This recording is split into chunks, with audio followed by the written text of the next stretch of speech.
Good evening. ഇന്ന് ഇതുവരെയുള്ള 24 വാർത്തകളുടെ വിശദാംശങ്ങൾ അറിയാം അരമണിക്കൂറിൽ അതിവേഗം. 24 ഹെഡ്ലൈൻസിലേക്ക് എല്ലാ പ്രേക്ഷകർക്കും സ്വാഗതം. ഞാൻ പ്രജിൻസി കണ്ണൻ.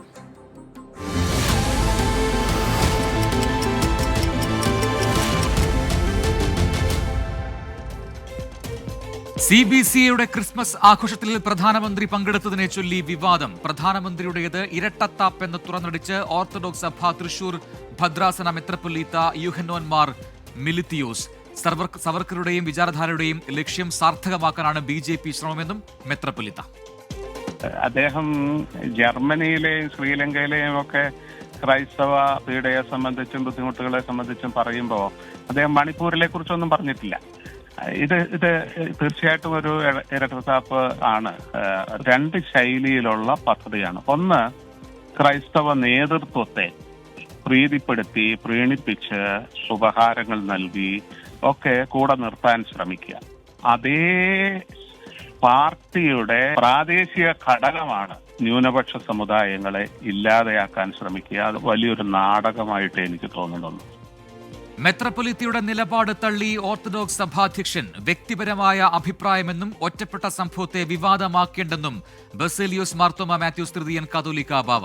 തരത്തില് ഏതെങ്കിലും ഒരു ഒറ്റപ്പെട്ട സംഭവം വന്നു കഴിഞ്ഞാൽ ഉടനെ തന്നെ അതിന് ഒരു എതിരായിരിക്കുന്ന ഒരു കലാപം ഉണ്ടാക്കണമെന്ന് ഞങ്ങൾ ആഗ്രഹിക്കുന്നില്ല. അദ്ദേഹത്തിൻ്റെ വ്യക്തിപരമായ നിലപാട് നിശ്ചയമായിട്ട് സഭ ഔദ്യോഗികമായിട്ട് അങ്ങനെയുള്ള കാര്യങ്ങളൊന്നും പറഞ്ഞിട്ടില്ല. പ്രധാനമന്ത്രിയുടെ സന്ദർശനത്തിൽ വിവാദങ്ങൾ വേണ്ടെന്ന് CBCI നിലപാട്. സഭയ്ക്ക് രാഷ്ട്രീയമില്ലെന്നും നരേന്ദ്രമോദിയെ ക്ഷണിച്ചത് പ്രധാനമന്ത്രി എന്ന നിലയിലെന്നും CBCI. ക്രിസ്മസ് പരിപാടിയിൽ പങ്കെടുത്തു. മണിപ്പൂരിലെ ജനങ്ങൾ ക്രിസ്മസ് ആഘോഷിക്കാൻ പറ്റുന്നില്ലല്ലോ അവർക്ക്. അതിനെക്കുറിച്ചൊരു അക്ഷരമുണ്ടോ? അദ്ദേഹം ജർമ്മനിയിലെ കാര്യമാണ് പറയുന്നത്. അവിടെ അദ്ദേഹത്തിൽ നിന്നും പ്രതീക്ഷിക്കുന്നത് മണിപ്പൂരിനെ കുറിച്ചുള്ള ഒരു അക്ഷരമാണ്, ജർമ്മനിയെക്കുറിച്ചല്ല. ജർമ്മനിയെക്കുറിച്ച് പറയുന്നതോടൊപ്പം തന്നെ മണിപ്പൂരിനെ കുറിച്ചും പറയണ്ടേ? അത് പറഞ്ഞില്ല. അത് അങ്ങേയറ്റത്തെ ഖേദപരമായ കാര്യമാണ്. അവരാണ് തീരുമാനിക്കേണ്ടത് ആരെയാണ് വിളിക്കേണ്ടത്. പ്രധാനമന്ത്രിയെ വിളിച്ചാൽ മതിയോ BJPയുടെ നേതാക്കന്മാരെ മാത്രം വിളിച്ചാൽ മതിയോ എന്ന് സംഘാടകരാണ് തീരുമാനിക്കേണ്ടത്. ഞങ്ങളെ സംബന്ധിച്ചിടത്തോളം ഞങ്ങൾക്ക് ക്രിസ്മസ് എന്ന് പറയുന്നത് ഒരു പാർട്ടി പ്രോഗ്രാം അല്ല. പാലക്കാട് നല്ലേപ്പിള്ളിയിൽ സ്കൂളിലെ ക്രിസ്മസ് ആഘോഷം VHP പ്രവർത്തകർ അലങ്കോലപ്പെടുത്തിയതിലും തത്തമംഗലത്ത് സ്കൂളിലെ പുൽക്കൂട് തകർത്തതിലും പ്രതിഷേധം ശക്തം. പുൽക്കൂട് തകർത്തത് ഒറ്റപ്പെട്ട സംഭവമല്ലെന്നും ശക്തമായ നടപടി വേണമെന്നും സിറോ മലബാർ സഭ. നമ്മുടെ നാട്ടിൽ അങ്ങനെ നടക്കാൻ പാടില്ല. കാരണം ഈ നമ്മുടെ ഇന്ത്യയിൽ ഇനിയും ഞങ്ങളിപ്പോൾ സംസാരിച്ച ഒരു കാര്യം പറഞ്ഞതാണ്. നമ്മൾ കേരളത്തിൽ നിന്നുള്ളവർ, തമിഴ്നാട്ടിൽ നിന്നുള്ളവർ, അല്ലെങ്കിൽ കർണാടകയിൽ നിന്നുള്ളവർ, അല്ലെങ്കിൽ ഹിന്ദു, മുസ്ലിംസ്, ക്രിസ്ത്യൻസ് അങ്ങനെയൊന്നുമല്ല. നമ്മൾ ഒരുമിച്ച് ഇന്ത്യക്കാരാണെന്നുള്ള ബോധ്യത്തോടുകൂടി ജനാധിപത്യ മൂല്യങ്ങളോടുകൂടി മുന്നോട്ട് പോകാൻ സാധിക്കണം. ഇങ്ങനെയുള്ള കാര്യങ്ങൾ കാണുമ്പോഴോ കേൾക്കുകയോ ചെയ്യുമ്പോൾ, ഞാൻ കേട്ടിട്ടില്ല, കേട്ടാലും കണ്ടാലും ഞാൻ മനസ്സിലാക്കുന്നത് ജനാധിപത്യ മൂല്യം ഉൾക്കൊള്ളുന്ന ഒരു ഗവൺമെന്റിനും അങ്ങനെ ചെയ്യാനായിട്ടോ അതിനോട് ചേർന്ന് നിൽക്കാൻ സാധിക്കില്ല. നടപടികൾ എടുക്കുമായിരിക്കും എന്ന് പ്രതീക്ഷിക്കുന്നു. ഇതിനെ തീർച്ചയായും സഭ അപലപിക്കുന്നു. അതിനെതിരായി നടക്കുന്ന ഒരു കാര്യവും പ്രോത്സാഹിപ്പിക്കപ്പെടാൻ പാടുള്ളതല്ല. അതിനെ അപലപിക്കുന്നു. തീർച്ചയായും നിയമപാലകർ അപ്രകാരം ചെയ്ത വ്യക്തികൾക്കെതിരെ കർശനമായ ശിക്ഷാ നടപടികൾ സ്വീകരിക്കണമെന്ന് ആവശ്യപ്പെടുകയാണ്. മതേതരത്വം എന്ന് പറഞ്ഞാൽ മതനിരാസമല്ല, മതമില്ല എന്നുള്ളതല്ല അതിന്റെ അർത്ഥം. മതേതര ഫാബ്രിക്കിന് ഏതെങ്കിലും തരത്തിലുള്ള കളങ്കം വരുത്താൻ ആരെങ്കിലുമൊക്കെ ശ്രമിക്കുന്നുണ്ടെങ്കിൽ, വർഗീയപരമായി അല്ലെങ്കിൽ തീവ്രവാദപരമായി എന്തെങ്കിലുമൊക്കെ വിഘടനവാദപരമായ കാര്യങ്ങൾ നടത്തുന്നുണ്ടെങ്കിൽ അവയെല്ലാം അപലപിക്കപ്പെടേണ്ടതാണ്. അതിക്രമം ശ്രദ്ധയിൽപ്പെട്ടിട്ടില്ലെന്ന് governor Arif Mohammed Khan. I have not seen anything, and we have on 17th Tariq, on 17th of this month, we had organized a huge party to celebrate Christmas. I have myself organized a huge party on 17th. What will be my opinion? I am myself celebrating Christmas. What comment from me you expect? This is not fair. You should ask them. Why you should ask me? Nallepilly Thathamangalam സംഭവങ്ങളുടെ പശ്ചാത്തലത്തിൽ ജില്ലയിലുടനീളം സൗഹൃദ carol സംഘടിപ്പിക്കാൻ DYFI. സ്കൂളിൽ പുൽക്കൂട് തകർത്ത സംഭവത്തിൽ പ്രതിഷേധത്തിന് BJPയും. അക്രമ സംഭവങ്ങളിൽ പോലീസ് അന്വേഷണം ഊർജിതം. അധ്യാപകരുടെയും PTA ഭാരവാഹികളുടെയും മൊഴി രേഖപ്പെടുത്തി അന്വേഷണ സംഘം.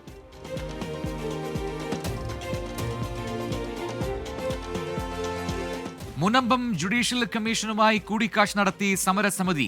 അടുത്ത മാസം 4-ന് മുനമ്പം സന്ദർശിക്കുമെന്ന് കമ്മീഷൻ. ഫെബ്രുവരിയിൽ റിപ്പോർട്ട് സമർപ്പിക്കുമെന്ന് ജസ്റ്റിസ് രാമചന്ദ്രൻ നായർ. റിട്ടേൺ ആയിട്ടുള്ള സ്റ്റേറ്റ്മെന്റ് എല്ലാവരും തന്നു. ഇനി ഫറൂഖ് കോളേജ് തന്നു. ഏറ്റവും മുഖ്യമായിട്ടുള്ള കക്ഷിയാണ് ഫറൂഖ് കോളേജ്.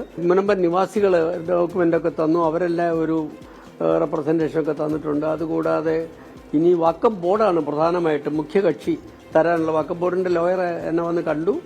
അദ്ദേഹം പറഞ്ഞു താമസിയാതെ തരാമെന്ന് പറഞ്ഞിട്ടുണ്ട്. അപ്പോൾ എത്രയാണേലും ഒരു 10 ദിവസത്തിനകം എല്ലാവരുടെയും സ്റ്റേറ്റ്മെന്റ് റിട്ടേൺ വെർഷൻ കിട്ടും.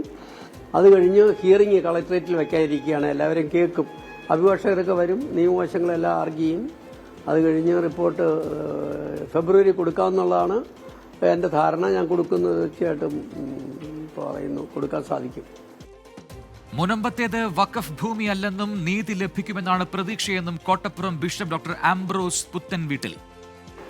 മുനമ്പം കടപ്പുറം അത് വഖഫ് ഭൂമി അല്ല എന്നുള്ളത് അത് വ്യക്തമായ കാഴ്ചപ്പാട് അദ്ദേഹത്തിന് ഉണ്ട് എന്നുള്ള വിധത്തിലാണ് ഞങ്ങൾ മനസ്സിലാക്കുന്നത്. അപ്പം അത് തന്നെ ഒന്നുകൂടിയൊക്കെ പറയുവാനും പിന്നെ ഈ ചർച്ച ചെയ്തത് അതിൻ്റെ കാര്യങ്ങൾ എങ്ങനെയാണ് അതിൻ്റെ ഡെവലപ്മെൻറ്റ് മറ്റൊക്കെ ഒന്ന് പറയുകയായിരുന്നു ഞങ്ങളുടെ ലക്ഷ്യം. അത് ശരിയായ രീതിയിൽ അദ്ദേഹമായിട്ട് സംസാരിക്കാൻ സാധിച്ചു. വളരെ പ്രതീക്ഷയോടുകൂടി സന്തോഷത്തോടുകൂടിയാണ് പോകുന്നത്. ഇതൊരു ജനാധിപത്യ പ്രക്രിയക്ക് ആവശ്യമാണ്. ജനങ്ങളെ നേരിട്ട് കണ്ട് കാര്യങ്ങൾ മനസ്സിലാക്കാനായിട്ട് കഴിയുന്നു. ആ ഒരു വലിയ ഒരു പദ്ധതിയുമായിട്ടാണ് കമ്മീഷൻ അങ്ങോട്ട് ചെല്ലുന്നത്. അതും വളരെ പ്രതീക്ഷയോടെ തന്നെ കാണുന്നത്.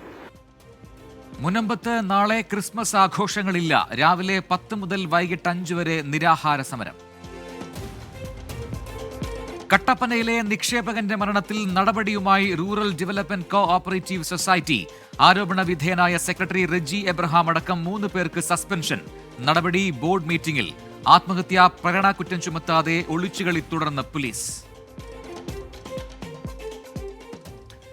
എറണാകുളം തൃക്കാക്കര KMM കോളേജിലെ NCC ക്യാമ്പിലെ ഭക്ഷ്യവിഷബാധയിൽ ഉദ്യോഗസ്ഥർക്കെതിരെ ഗുരുതര ആരോപണങ്ങൾ.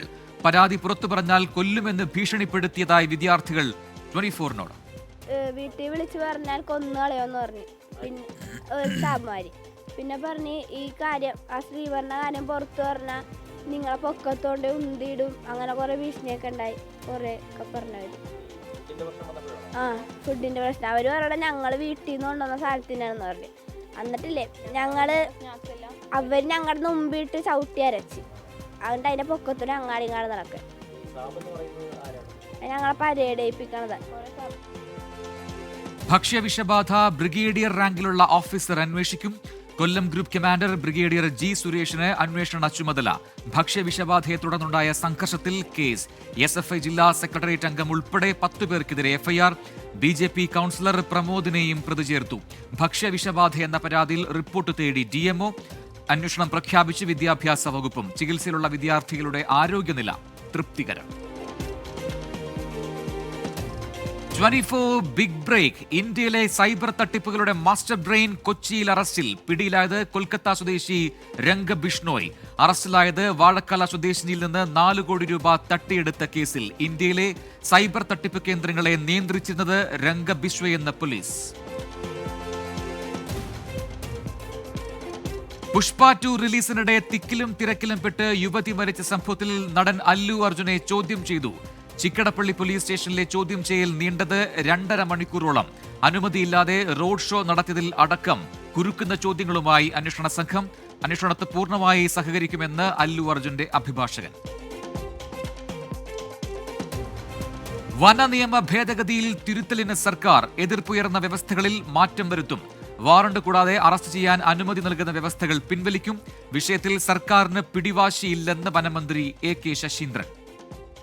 സാധാരണ നിലയിൽ എങ്ങനെയാണ് ഒരു നിയമം പാസ്സാക്കുക, ആ നിയമം പാസ്സാക്കുന്ന ഘട്ടത്തിൽ ഏതൊക്കെ തലങ്ങളിൽ ആവശ്യമാണ് ആ ചർച്ചകളൊക്കെ നടത്തുന്നതിന് ഗവൺമെൻറ് സമ്മതമാണെന്ന് ആദ്യ ദിവസം മുതൽ ഞാൻ പറഞ്ഞുകൊണ്ടിരിക്കുന്നത്. അവിടുത്തെ ഗവൺമെൻറ്റിന് സമ്മതമാണ്. ഗവൺമെൻറ്റിന് ഒരു പിടിവാശിയുമില്ല. വനത്തിനെതിരെ സംസാരിക്കാൻ ഒരു ചാൻസ് കിട്ടിയാൽ അത് ഉപയോഗപ്പെടുത്താൻ ശ്രമിക്കുന്ന ചിലരുണ്ട്, ചില സംഘടനകളുണ്ട്.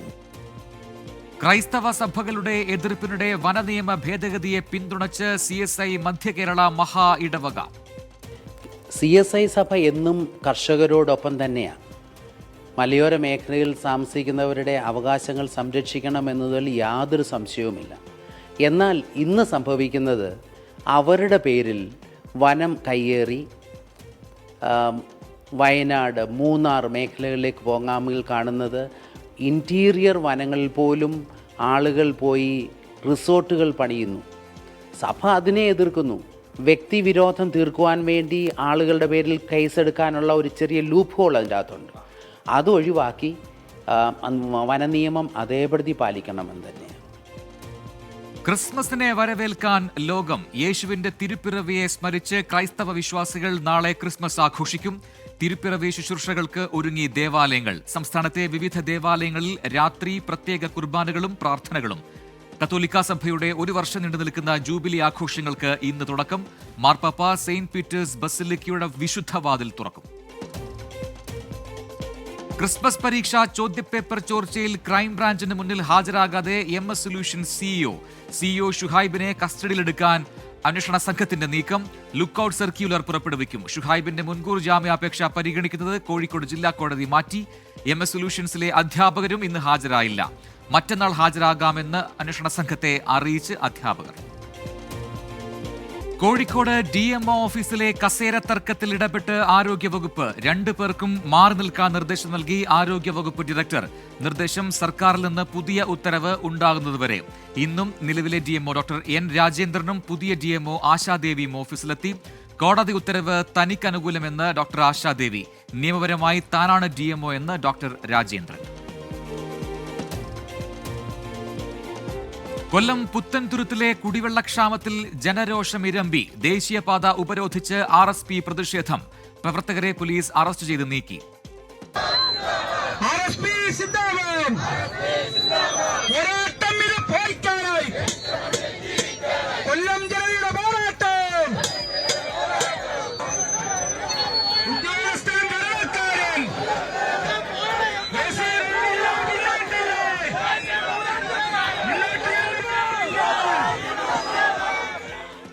പ്രതിഷേധം കനത്തത് കുടിവെള്ളമെടുക്കാൻ പോയ വീട്ടമ്മ വള്ളം മറിഞ്ഞ് മരിച്ചതിന് പിന്നാലെ. 11 ദിവസം പിന്നിട്ടിട്ടും പ്രശ്നപരിഹാരമായില്ല. 24 മണിക്കൂറിനകം കുടിവെള്ളം എത്തിക്കുമെന്ന് വാട്ടർ അതോറിറ്റി. തിരുവനന്തപുരത്ത് റോഡ് നിർമ്മാണത്തിനെടുത്ത കുഴിയിൽ വീണ് വയോധികയ്ക്ക് പരിക്ക്. അപകടത്തിൽപ്പെട്ടത് പുല്ലന്തേരി സ്വദേശി ലീല. അമരവിള കാരക്കോണം റോഡ് നിർമ്മാണത്തിനായി കുഴിച്ച ഓടയിൽ വീണാണ് അപകടം. അപകടത്തിന്റെ CCTV ദൃശ്യങ്ങൾ 24-ന്.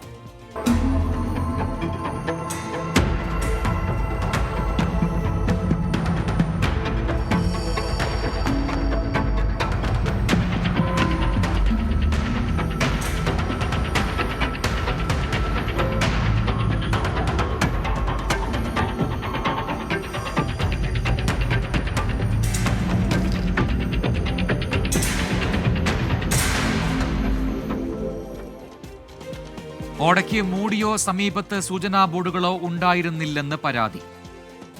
അവർ ഈ റോഡിൽ കയറി വന്നു. ഈ റോഡിലാണ് കയറി വന്ന സമയത്ത് പെട്ടെന്നൊരു വാഹനം വരികയുണ്ടായി. ആ വാഹനത്തിൽ നിന്ന് ഒഴിഞ്ഞു മാറാൻ ശ്രമിക്കവേ ഈ ഓട ഇവർ പണിത ഓടയ്ക്കകത്ത് തല കീഴായിട്ട് മറിഞ്ഞിട്ടുള്ള വിഷ്വൽ അടക്കം ആ സാധനം കിട്ടിയിട്ടുണ്ട്. തല കീഴായിട്ട് വന്നിട്ട് തലയ്ക്ക് മുറിവേൽക്കുകയും ശരീരം ആസകലം നല്ല രീതിയിൽ അടിപറ്റുകയും മുറിവേൽക്കുകയും ചെയ്തു. വലിയ വിഷയങ്ങളാണ് വന്നത്. ഈ ചില സ്ഥലങ്ങളിൽ മാത്രം ഓടയിൽ സ്ലാബ് ഇട്ട് പോവുകയും ബാക്കി എല്ലാ ഭാഗങ്ങളിലും ഓട സ്ലാബ് ഇടാതെ ഇങ്ങനെ പണി ചെയ്തു പോകുന്ന രീതിയാണ് ഇവിടെ കാണാൻ സാധിക്കുന്നത്. ക്ഷേമ പെൻഷൻ തട്ടിപ്പിൽ കർശന നടപടിക്ക് ആരോഗ്യവകുപ്പ്. അനധികൃതമായി പണം കൈപ്പറ്റിയവരിൽ നിന്ന് തുക തിരിച്ചുപിടിക്കാൻ നിർദ്ദേശം. 18% പലിശ ഈടാക്കും. അച്ചടക്ക നടപടി സ്വീകരിച്ച് റിപ്പോർട്ട് സമർപ്പിക്കാനും നീക്കം. അനധികൃതമായി പെൻഷൻ വാങ്ങിയ 373 പേരുടെ പട്ടിക 24-ന്. കോഴിക്കോട് വടകരയിൽ കാരവാനിനുള്ളിൽ 2 പേർ മരിച്ച സംഭവത്തിൽ ദുരൂഹത ഇല്ലെന്ന് പോലീസ്. AC ഓൺ ചെയ്ത് ഉറങ്ങിയപ്പോൾ വിഷവാതകം ശ്വസിച്ചതാകാം മരണകാരണമെന്ന് പ്രാഥമിക വിലയിരുത്തൽ. ഫോറൻസിക് വിദഗ്ധരും വിരലടയാള വിദഗ്ധരും പരിശോധന നടത്തി. ഇന്നലെ കാരവാൻ ബസ്സിൽ 2 പേർ മരണപ്പെട്ടതായി കാണപ്പെടുകയും അത് ഇന്ന് രാവിലെ ഇൻക്വസ്റ്റ് നടപടികൾ നടന്നു വരികയാണ്. ഇൻക്വസ്റ്റ് നടപടിയുടെ ഭാഗമായിട്ട് പോലീസിൽ scientific expert, finger print expert, dog squad എല്ലാവരും ഉണ്ട്. അതുപോലെ തന്നെ RTOയുടെ ടീമുണ്ട്. ബെൻസിൻ്റെ ടെക്നിക്കൽ ടീം ഇങ്ങോട്ട് വരുന്നുണ്ട്. അപ്പോൾ അതിൻ്റെ വ്യക്തമായ മരണകാരണം അറിയുന്നത് പോസ്റ്റ്മോർട്ടത്തിന് വേണ്ടി മെഡിക്കൽ കോളേജിലേക്കും. മരിച്ച മലപ്പുറം കാസർഗോഡ് സ്വദേശികളുടെ പോസ്റ്റ്മോർട്ടം നടപടികൾ കോഴിക്കോട് മെഡിക്കൽ കോളേജിൽ നടക്കും. MT വാസുദേവൻ നായരുടെ ആരോഗ്യനില മാറ്റമില്ലാതെ തുടരുന്നു. മെഡിക്കൽ ബുള്ളറ്റിൻ പുറത്തിറക്കി കോഴിക്കോട് ബേബി മെമ്മോറിയൽ ആശുപത്രി. തീവ്രപരിചരണ വിഭാഗത്തിൽ ഡോക്ടേഴ്സിന്റെ നിരീക്ഷണത്തിലാണ് MT. കഴിഞ്ഞ 3 ദിവസമായി ശ്വാസമെടുക്കുന്നത് യന്ത്രസഹായം ഇല്ലാതെ. ശ്വാസതടസ്സത്തെ തുടർന്ന് MTയെ ആശുപത്രിയിൽ പ്രവേശിപ്പിച്ചത് ഈ കഴിഞ്ഞ 15-ന്. ഫോർട്ട് കൊച്ചിയിൽ വീണ്ടും പപ്പാഞ്ഞി വിവാദം. തർക്കം. വെളി മൈതാനത്തെ പപ്പാഞ്ഞിയുമായി ബന്ധപ്പെട്ട് പപ്പാഞ്ഞിയെ നീക്കം ചെയ്യണമെന്ന നിർദ്ദേശത്തിൽ പോലീസിനോട് വിശദീകരണം തേടി ഹൈക്കോടതി. വിലക്കിന് ആധാരമായ രേഖകൾ ഹാജരാക്കാൻ പോലീസിന് കോടതിയുടെ നിർദ്ദേശം. പപ്പാഞ്ഞിയെ കത്തിക്കാൻ മറ്റേതെങ്കിലും വകുപ്പുകൾ അനുമതി നൽകിയിട്ടുണ്ടെങ്കിൽ രേഖകൾ ഹാജരാക്കാൻ ഹർജിക്കാരോട് ഹൈക്കോടതി. പത്തനംതിട്ട CPIM-ൽ വീണ്ടും പൊട്ടിത്തെറി. CPIM നേതൃത്വത്തിന്റെ നിർദ്ദേശം ലംഘിച്ച് പഞ്ചായത്ത് അംഗത്തിന്റെ രാജിവെച്ചത് ഐരൂർ ഗ്രാമപഞ്ചായത്ത് മുൻ പ്രസിഡന്റും നിലവിൽ CPIM ലോക്കൽ കമ്മിറ്റി അംഗവുമായ ശ്രീജ വിമൽ. രാജിക്ക് പിന്നിൽ പഞ്ചായത്ത് ഭരണസമിതിയുമായുള്ള അഭിപ്രായ ഭിന്നത. മലപ്പുറം വാഴക്കാട് ലഹരിക്കേസിൽ 2 പ്രതികൾ പിടിയിൽ. അറസ്റ്റിലായ മുഹമ്മദ് ഷബീബിനെ പോലീസ് ചോദ്യം ചെയ്യുന്നു. മുഹമ്മദ് ഷബീബിന്റെ നിർദ്ദേശപ്രകാരം MDMA എത്തിച്ച അബു താഹിറിൽ പോലീസ് കസ്റ്റഡിയിൽ. MDMA എത്തിച്ചത് 2 നടിമാർക്ക് വേണ്ടിയെന്ന് മുഹമ്മദ് ഷബീബിന്റെ മൊഴി. എക്സ്പ്ലോസീവ് ദീപത്തിലെ ചട്ടഭേദഗതി പൂരം വെടിക്കെട്ടുകളെ ബാധിക്കില്ലെന്ന BJP നേതാക്കളുടെ വാദം പൊളിയുന്നു. ഉത്സവങ്ങളുടെ വെടിക്കെട്ടുകളിൽ കർശന നിയന്ത്രണങ്ങൾ ഏർപ്പെടുത്തിയ ഉത്തരവിൽ ദേവസ്വങ്ങൾക്ക് ആശങ്ക. തിരുവമ്പാടി പാറമേക്കാവ് വേലകൾക്കുള്ള വെടിക്കെട്ടിന് അനുമതി നൽകുന്നതിലും തീരുമാനമായില്ല. കേന്ദ്ര ഉത്തരവ് നിലനിൽക്കുന്നതിനാലാണ് ജില്ലാ കളക്ടർ അനുമതി നൽകാത്തതെന്ന് ദേവസ്വങ്ങൾ. 1 മാസം മുന്നെയാണ് കൺസേൺഡ് ഡിപ്പാർട്ട്മെൻറ്റുകൾക്ക് ഫയർഫോഴ്സിനും അതേപോലെ ദേവസ്വത്തിനും പോലീസിനും നമ്മൾ കൊച്ചിൻ ദേവസ്വം ബോർഡിനുമെല്ലാം നമ്മൾ കത്ത് കൊടുത്തത്. ആ കത്ത് ഇതുവരെ ഒരു തീരുമാനമെടുത്തിട്ടില്ല. ഇന്നലെ ADM-ൻ്റെ ഓഫീസുമായി ബന്ധപ്പെട്ടപ്പോൾ ഈ കൺസേൺഡ് ഡിപ്പാർട്ട്മെൻറ്റുകളിൽ നിന്നും ഇതിനെക്കുറിച്ചുള്ള ഒരു രേഖകളും അവിടെ എത്തിയിട്ടില്ല. അതുകൊണ്ട് ഞങ്ങൾക്ക് അതിലൊരു തീരുമാനമെടുക്കാൻ പറ്റില്ല.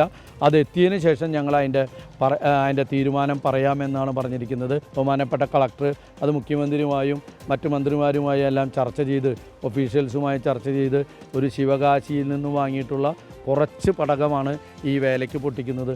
അതിന് ഒരു അനുമതിയില്ല എന്ന് പറഞ്ഞു കഴിഞ്ഞാൽ അതൊരു തെറ്റായ തീരുമാനമാണ്. കണ്ണൂർ പന്നേൻപാറയിൽ ട്രെയിൻ കടന്നു പോകവേ റെയിൽവേ ട്രാക്കിൽ കിടന്ന് അത്ഭുതകരമായി രക്ഷപ്പെട്ട പവിത്രൻ 24-നോട് ഫോൺ ഉപയോഗിച്ചതിനാൽ ട്രെയിൻ വരുന്നത് കണ്ടില്ലെന്ന് പവിത്രൻ. വൈകിട്ട് നമ്മൾ ക്ലാസ് കഴിഞ്ഞ് വരുന്നത്. അപ്പോൾ ആ സമയത്ത് എന്ന് വെച്ചാൽ ഫോണിൽ നമ്മളായിപ്പോയി. അപ്പോൾ പെട്ടെന്ന് വണ്ടി വരുന്നത് നമ്മൾ കാണുന്നില്ല, തിരിഞ്ഞില്ല, വണ്ടീൻ്റെ സൗണ്ട് തിരിഞ്ഞില്ല. അപ്പോൾ പെട്ടെന്ന് നമ്മൾ അവിടെ കിടന്നു.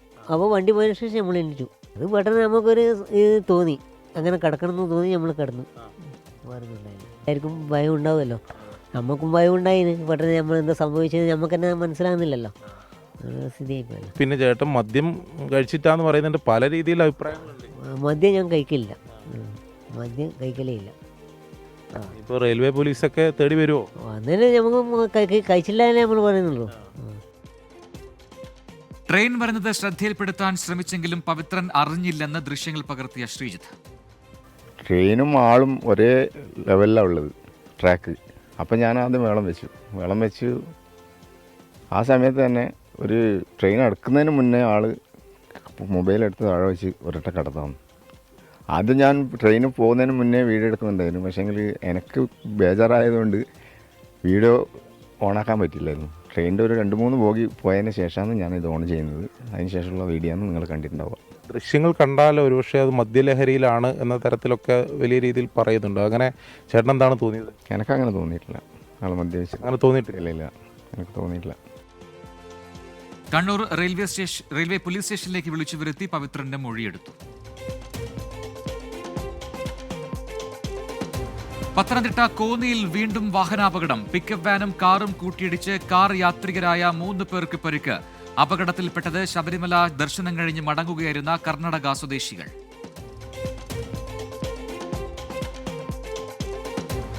ആറ് വർഷത്തെ ഇടവേളയ്ക്ക് ശേഷം വീണ്ടും പമ്പാ സംഗമം നടത്താൻ തിരുവിതാംകൂർ ദേവസ്വം ബോർഡ്. ജനുവരി 12-ന് നടക്കുന്ന സംഗമത്തിൽ നടൻ ജയറാം മുഖ്യ അതിഥി. അയ്യപ്പന്റെ സ്വർണ്ണ ലോക്കറ്റുകൾ പുറത്തിറക്കാനും ദേവസ്വം ബോർഡിന്റെ തീരുമാനം. പിന്നെ പമ്പാ സംഗമം ഒരു ഇടവേളയ്ക്ക് ശേഷം ജനുവരി 12 2 മണി മുതൽ പമ്പാ സംഗമം ആരംഭിക്കും. 4 മണിക്കാണ് അതിൻ്റെ ഉദ്ഘാടനം, ആ സാംസ്കാരിക സന്ധ്യയുടെ പമ്പാ സംഗമത്തിൻ്റെ ഉദ്ഘാടനം ബഹുമാനായ ദേവസ്വം വകുപ്പ് മന്ത്രിയാണ് നിർവഹിക്കുന്നത്. വിശിഷ്ടാതിഥിയായി പത്മശ്രീ ജയറാം പങ്കെടുക്കും. നമ്മളൊരു ലോക്കറ്റ്, ഭഗവാന്റെ ചിത്രമാലേഖനം ചെയ്ത ഒരു ലോക്കറ്റ് ഇവിടെ പൂജിച്ച് ദേവസ്വം ബോർഡിൻ്റേതായി ഞങ്ങൾ ഇറക്കുവാൻ ആഗ്രഹിക്കുകയാണ്. ശബരിമല നട ഇന്ന് അടയ്ക്കുമെന്ന വ്യാജ പ്രചാരണത്തിന് എതിരെ പോലീസിൽ പരാതി നൽകി ദേവസ്വം ബോർഡ്. അണ്ടർ 19 2020 വനിതാ ലോകകപ്പിനുള്ള ഇന്ത്യൻ ടീമിനെ പ്രഖ്യാപിച്ചു. മലയാളി താരം VJ ജോഷിത ടീമിൽ ഇന്ത്യൻ നിരയെ നിക്കി പ്രസാദ് നയിക്കും. വെസ്റ്റ് ഇൻഡീസിനെതിരായ ഏകദിനത്തിൽ ഇന്ത്യൻ വനിതകൾ ശക്തമായ നിലയിൽ. പ്രതീക റവാളിനും സ്മൃതി മന്ധാനയ്ക്കും അർദ്ധ സെഞ്ചുറി.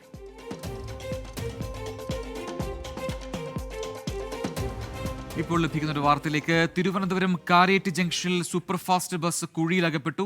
MC റോഡിൽ വാട്ടർ അതോറിറ്റി കുഴി മൂടിയ ഭാഗത്താണ് ടാർ ഇടിഞ്ഞ് ബസ് കുഴിയിലകപ്പെട്ടത്. ഫയർഫോഴ്സ് എത്തി ബസ് നീക്കം ചെയ്യാൻ ശ്രമം തുടങ്ങിയിട്ടുണ്ട്. അജീഷ് ജയകുമാർ നൽകും തിരുവനന്തപുരത്ത് നിന്ന് കൂടുതൽ വിവരങ്ങൾ. അജീഷ്, എപ്പോഴാണ് ഈ സംഭവം ഉണ്ടായത്? ഇപ്പോഴത്തെ സ്ഥിതി എന്താണ് അവിടെ? പ്രജിൻ, അല്പസമയം മുമ്പാണ് തിരുവനന്തപുരം കാരേറ്റ് ജംഗ്ഷനിൽ MC റോഡാണ്. ഇവിടെ സൂപ്പർ ഫാസ്റ്റ് ബസ് കുഴിയിൽ അകപ്പെട്ടത്. കഴിഞ്ഞ ദിവസം ഇവിടെ വാട്ടർ അതോറിറ്റി ഈ റോഡിന്റെ നടുഭാഗത്ത് കൂടി ഒരു കുഴി എടുത്തിരുന്നു. അതിനുശേഷം ഇന്നലെ രാത്രി തന്നെ ഈ കുഴി മൂടി ടാറ് ചെയ്യുകയും ചെയ്തിരുന്നു. ഈ ഭാഗത്താണ് ബസ് ഇതുവഴി പോയപ്പോൾ ഈ കുഴി രൂപപ്പെട്ട് അതിനകത്ത് ടയറുകൾ അകപ്പെട്ടത്. തിരുവനന്തപുരത്ത് നിന്ന് കോട്ടയം പൊൻകുന്നം ഭാഗത്തേക്ക് പോയ സൂപ്പർ ഫാസ്റ്റ് ബസ്സാണ് ഈ കുഴിയിൽ അകപ്പെട്ടത്. നിറയെ യാത്രക്കാർ ഈ ബസ്സിനകത്തുണ്ടായിരുന്നു. ഉടൻ തന്നെ നാട്ടുകാർ ഫയർഫോഴ്സിന് വിവരം അറിയിച്ചു. ഫയർഫോഴ്സ് എത്തി ഈ ബസ് വടം കെട്ടി ഇപ്പോൾ കരയ്ക്ക് എത്തിച്ചിട്ടുണ്ട്. അതിനുശേഷം ബസ് ഇവിടുന്ന് പുറപ്പെടുകയും ചെയ്തു. ശരി, അജീഷ് ജയകുമാറാണ്. നിലവിൽ ബസ്സിനെ കുഴിയിൽ നിന്ന് മാറ്റി ടയർ മാറ്റിയ ശേഷം ബസ് ഇപ്പോൾ യാത്ര തുടർന്നിട്ടുണ്ടെന്നാണ് അജീഷ് ജയകുമാർ നൽകിയ ഏറ്റവും പുതിയ അപ്ഡേറ്റ്. മറ്റൊരു റിപ്പോർട്ടിലേക്ക്. സംസ്ഥാനത്ത് ആരോഗ്യ വകുപ്പ് വിതരണം ചെയ്യാതെ നശിപ്പിച്ചത് കോടികളുടെ മരുന്നുകൾ. 73 കോടി രൂപയുടെ മരുന്നുകളാണ് സമയബന്ധിതമായി വിതരണം ചെയ്യാത്തതിനെ തുടർന്ന് കാലഹരണപ്പെട്ടത്. വിവിധ സർക്കാർ ആശുപത്രികളിൽ കാലാവധി കഴിഞ്ഞ മരുന്നുകൾ വിതരണം ചെയ്തതായുള്ള CAG റിപ്പോർട്ട് പുറത്തു വന്നതിന് പിന്നാലെ സമയബന്ധിതമായി മരുന്ന് വിതരണം നടത്തണമെന്ന് ആരോഗ്യവകുപ്പ് നിർദ്ദേശിച്ചിരുന്നു. എന്നാൽ ഇത് കൃത്യമായി നടപ്പിലാവുന്നില്ലെന്നാണ് പുറത്തുവന്ന കണക്കുകൾ വ്യക്തമാക്കുന്നത്. 14 ജില്ലകളിലുമായി 73 കോടി രൂപയുടെ മരുന്നാണ് കാലഹരണപ്പെട്ടതിനെ തുടർന്ന് കൂട്ടിയിട്ടിരിക്കുന്നത്. ഇത് എവിടെയാണ് സൂക്ഷിച്ചിരിക്കുന്നതെന്ന് ആരോഗ്യവകുപ്പ് വ്യക്തമാക്കുന്നില്ല. നവംബർ 20 വരെയുള്ള കണക്കുകളാണിത്. സാധാരണ മരുന്നുകൾ കാലഹരണപ്പെട്ടാൽ കരാർ നൽകി നശിപ്പിച്ചു കളയാറാണ് പതിവ്. മെഡിക്കൽ സർവീസ് കോർപ്പറേഷനാണ് ഇതിന്റെ ചുമതല. മരുന്നുക്ഷാമം മൂലം വിവിധ ആശുപത്രികളിൽ സേവനം തടസ്സപ്പെടുന്നതിനിടെയാണ് ആരോഗ്യവകുപ്പിന്റെ അലംഭാവം. 24 തിരുവനന്തപുരം. ബുള്ളറ്റിൻ പൂർത്തിയാവുന്നു. ഇനി ന്യൂസ് ഈവനിംഗ് ചർച്ചയുടെ നേരമാണ്. അനുജ ചേരും പ്രേക്ഷകർക്കൊപ്പം. നമസ്കാരം.